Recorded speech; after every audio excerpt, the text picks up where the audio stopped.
Hey everybody, it's Angel from Halo Inspirations. We give you inspirations to help you spread beauty and joy through your quilting journey. Happy day 2 of quilting. Day 2 of the 12 days of quilting. We are back at you with the second motif, second method. This one we're going to do, I call it a loop-de-loop. Some people call it telephone cord. I'll throw a picture up here, exactly what we're doing so you know where we're going. Now this does use a free motion foot. So what is a free motion foot? I'm going to throw another picture up here. And that's what mine looks like. They can look very different. It's very important that you find the one that works well with your machine. So you'll need to check with your manufacturer or your manual. And always check. Mine actually came in an accessory pack that came with the machine. So you may have one and not realize it. So check there first. But there are other names. Free motion quilting foot, darning foot, quilting foot period. So that's what we're using today. And I will say some of the other things, you will need a sandwich, of course. And let's see. Oh, yes. Well, let me come back to that. So we got the quilting foot. You've got your machine. You've got your sandwich. Again, I am using those chrome quilting needles by Schmetz. 9014 is what you're seeing on board, along with some great and fantabulous Orifil thread, 50 weight that is. And my machine gloves, yes, got to have those to help process or push that fabric. It's a little tacky on the fingertips, makes it really a nice experience whenever you're quilting. I do have a sew slip mat down. You can find all of those things inside our quilt shop. I'll put a link for that, I hope. Well, I know it's in the description box, but I'll hope to show it here because I know some of y'all watch this on your television. As far as the quilting foot, I do not carry feet inside my shop. And of course, you got to make your own sandwiches. But all the rest of that you can find very easily in our quilt shop there online. So one of the other things, as far as free motion quilting goes, I'm not talking about ruler work or stencil work. I'm talking about exactly free motion. So like this telephone cord, it's always a really great idea to doodle first. So I am going to take you in and show you the doodling side of it. But I have created for three of the I think it's three. Yes, 3 motifs that I'm doing in free motion. I've created doodling sheets for. So the link for that will be down below, but you can find it on our website underneath list of inspirations, or inspirations, it might be at the top. It's free to you.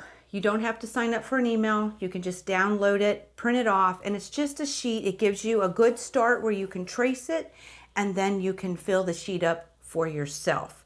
So day 2, 12 days of quilting. Yes, let's go ahead and get this show started. See you guys in just a sec. Anytime I go to free motion quilt, I usually do a little bit of doodling. Now I will tell you, I can't even draw a stick figure. Drawing is not my expertise by any stretch. But I really enjoy free motion quilting. So what I like to do though is simply do a little bit of doodling to get me in the right frame of mind of how to get this done on my quilt. It makes me think, it gets me focused, and it really puts my mind with my hands so they can communicate. And I highly encourage any kind of doodling, which is why I gave some doodling sheets for free motion quilting that you can find. The link for those will be down below. But we're going to do a simple loop. That's all we're doing. Some call it the telephone cord, you know, like the old days, right? So we're going to do a simple loop. And I love this because it's actually a really good motif, not just for certain filling in certain areas, but it does get you warmed up.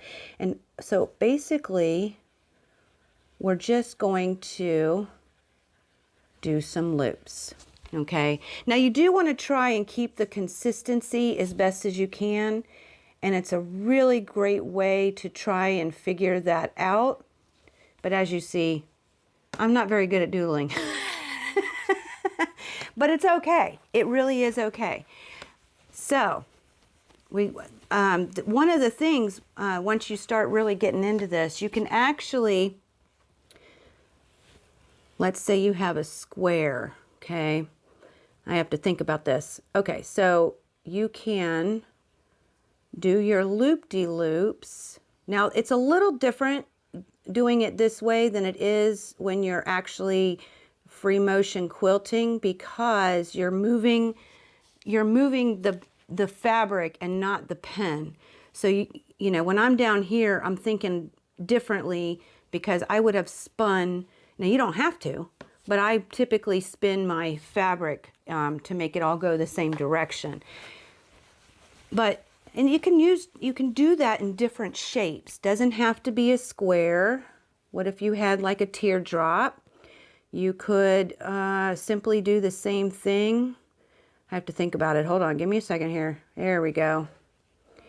And we just, oh, it sort of looks like a light bulb, right? But there we are. So it can be a really great filler in different places. But like I said, I just encourage you just to sit down, have a little fun, and just do some swirls or some loop-de-loops or a telephone cord. You can make turns while you're drawing. It will help when you go to do any kind of free motion on your machine. So let's go ahead and take this to the machine and get this started. Okay, yes, I've got light beige thread on dark purple. Gotta love it. Not my suggestion, although if I were to pick something, I would do a light thread on a dark opposed to a dark thread on a light piece of fabric. But you will see, I talked about the sew slip mat. It's got a little hole where my needle comes down and allows me to do this. This is new to me. When I very first started free motion quilting, I would leave the feed dogs up and I didn't have a sew slip. It just made me feel like I had a little bit more control. Now my feed dogs are down, and this sew slip is really new to me. I'm actually liking it because it really does help make this really smooth, and it takes away any bumps that I may have that my fabric might get caught on. That is an awesome bonus. But you can, before you actually get started and drop that needle down to pick up thread, which I'll do with you in just a second, you can kind of go through and just get a nice feeling of how you're going to do this. All right, but we are going to go ahead and get this started and see how this turns out. Remember, this is practice. It's supposed to be fun. You've got yourself your little practice sandwich. Any mistakes, any learning curve, anything inside, it's okay. It really is. This is a time to really enjoy the free motion quilting because it is fun. It truly is. So, okay, so the first thing we're going to do is we're going to go ahead and pick up the bobbin thread. Now, I don't have my tweezers with me, so this will be a lot of fun, but I'm first going to lower my presser foot, and let me tell you, I have not lowered my presser foot and about popped my needle. So that was a lot of fun. I'm going to go ahead and lower the needle, okay? And I'm going to lift the needle. I'm going to lift my, I'm going to go ahead and lift my presser foot. There is where it meets the little bar, which I know you can't necessarily see real well, but I like to hold that while I pull, and it just makes sure that my thread doesn't keep just going, because there's no tension there right now. When the presser foot is up, there's no tension. I grab that lower piece of thread from my bobbin, and I'm going to go ahead and I use my hand wheel to lower back down because I like it to come out go down exactly where it came out, and I'm not very good at eyeballing it, so I always use the hand wheel. And then you want to get yourself in position. Make sure that you are engaging your abs, keep your back straight, got nice posture, and then you're just simply gonna start your free motion quilting. Now, while you're practicing, have a little fun with this. And if you're gonna stop, I would stop, whoop, I'll show you something here in a minute, where it's not gonna matter, because a lot of times when you stop, you get jiggy jaggies. But you know, just simply have a little fun. Now, I will say, what I'm doing here, I got my needle going in a certain speed, and I wanna show you when you slow down, you get really tiny stitches, and when you go too fast, now I'm not paying attention to trying to go fast. I'm not paying much attention to, you know, how nice and even I am. I'm trying to show you the difference, and I'll take a picture and throw it up here. But right in here, I went slower than my machine, and my stitches are really, really tiny. And then I sped up, and it caused a little wonky wonk, but I was going too fast. The idea is that you try and find a very happy medium.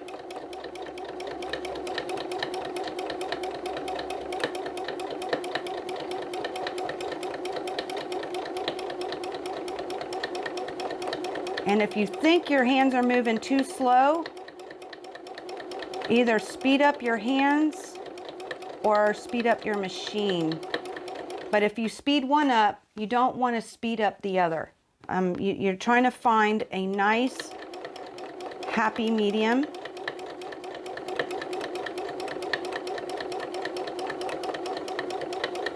And if you'll notice, I have my hands positioned, and I try to keep, this is my working space. Inside my fingers is my working space.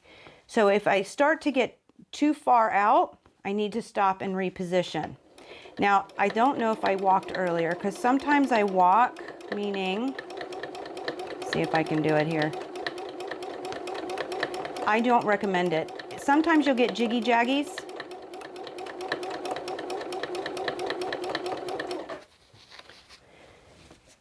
And it's always best to stop the machine and wait for the needle to stop, okay? And then reposition. But you're just, all we're doing is a simple loop-de-loop or telephone cord, trying to find, allow this time to find the consistency of your hands with your machine, okay? And it's a lot easier to do this without talking, by the way. But you want to try to find that really good consistency. And of course, I'm looking at the back. I did check my tension earlier, but I always want to make sure that you do check, and you don't want to go this far before you check.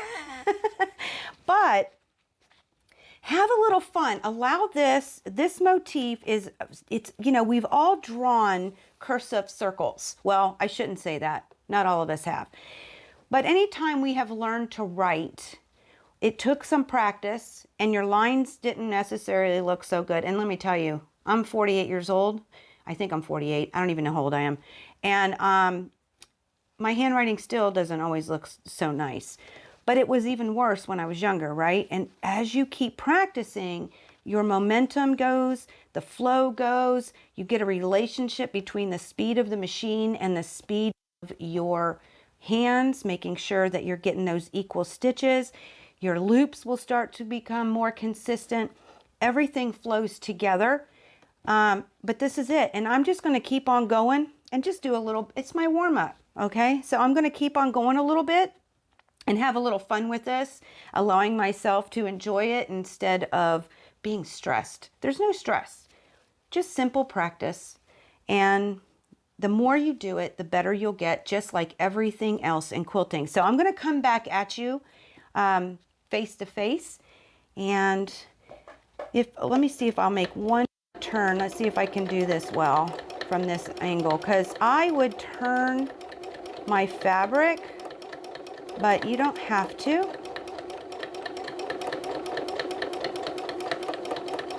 Just simply making a turn.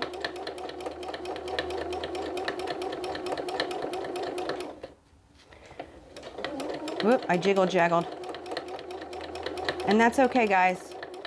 When all this is said and done, it truly, it won't matter. It will look beautiful. you'll be happy. Making another turn here. And it's just about finding, there I walked again, sorry. Finding that momentum. And I just crossed over that thread. That's okay, I'll pull it out later. There we go. Finding the momentum. There we are. So that is it, guys. Just sit down, enjoy this motif, and find some places that you can actually utilize it. And but in the meantime, like I said, it's a great warm-up, so you can have little sandwiches like I do just for warming up and enjoy it. Have fun with it. It's fun. So I'll see you guys in just a sec. Okay, I just realized I wanted to bring you in and show you how to break threads in the middle of a project, right? Of course, you can't always go off if you're close. You can go out into your batting and then just simply cut. But let's say you're in the middle of a project and you've done some stitching and you're somewhere in the middle and you need to break thread. What I like to do, my needle is down still, I'm still connected. I like to raise my needle up, my thread is still engaged.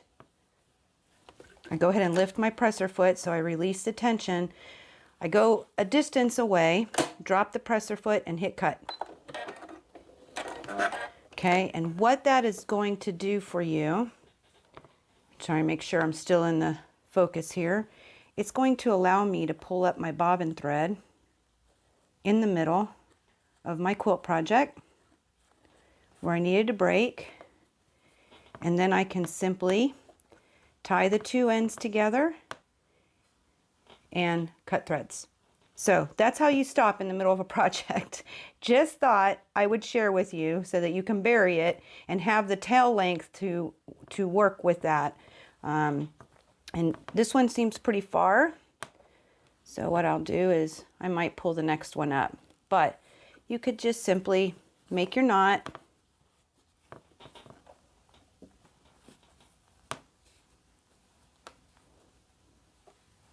Right? I always do like a square knot.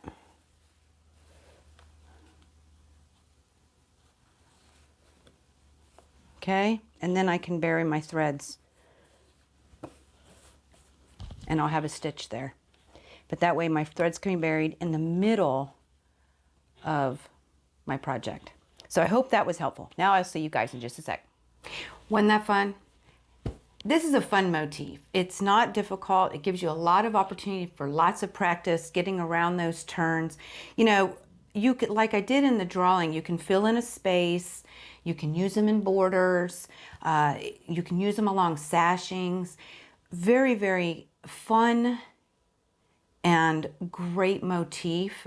Good place to start in a beginner. If you're new to free motion quilting, it is definitely a great motif to start with. Really helps you figure out how to travel across the fabric in the way that you want to. Learning how to do loop-de-loops and directions without spinning your fabric, right? So really great motif to start that free motion quilting. I hope you enjoyed this. If you have any questions, do not hesitate to drop them down below in the comments or come on out at 3 p.m. Eastern Daylight Time, where I'll be on Facebook Live for our live Q&A quilting and answer session. Love to see you there. And also don't forget to grab that doodle sheet, especially if you're new. It gives you that practice of tracing, and then you can fill up the rest of the page, and you can draw shapes. You can draw a heart, you can draw an oval, and practice doing this inside of the shape in the way that fills that shape without moving the paper, just moving your pencil. So at any rate, don't forget to grab that. Again, that link is for you down below. And again, I'll see you at 3 p.m. And I will see you tomorrow with another motif and another, actually we're going to change feet again. So look forward to seeing y'all tomorrow. Thank y'all for stopping by. I really do appreciate it. Until next time, may y'all continue to be inspired, productive, and ever so joyful. Never stop believing and never stop making your dreams in quilting come true. I love y'all. See y'all soon. Happy quilting!